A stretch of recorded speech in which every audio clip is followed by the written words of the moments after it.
So you just took that little mini quiz, quick assessment on what those boxes all represent. So you should have gotten the 4 is the coefficient, the x is the variable, this is our operator, will be plus or minus, and these that are just by themselves are called constants. Okay, so what I want us to talk about a little bit here is our basic operations. So our operations are plus, minus, multiply, and divide. So I want to talk about those.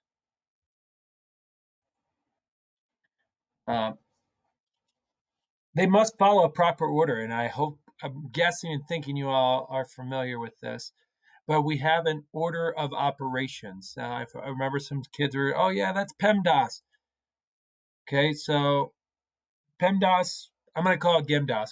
I'll show you here in a little bit, but we really should try to wrap our heads around GEMDAS and not just PEMDAS. The only difference being the P and the G. So what do we call two numbers that are being added together?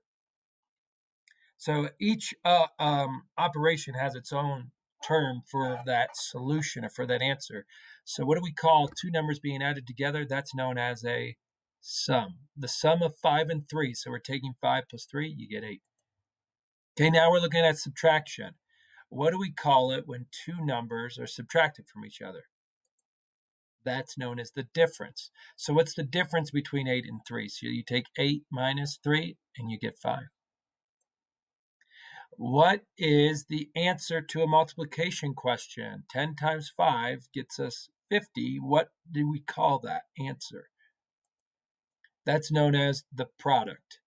5 times 3 is 15. The product is 15. And last, division. What do we call the answer to a division question? It's called the quotient. 15 divided by 5 is the quotient. So the 15 divided by 5 is 3. The quotient is 3. So now we're going to talk about the order of operations. This is how we must calculate a problem. If we don't calculate it in the correct order, we will not get the correct solution. So we'll talk about that more here in a bit.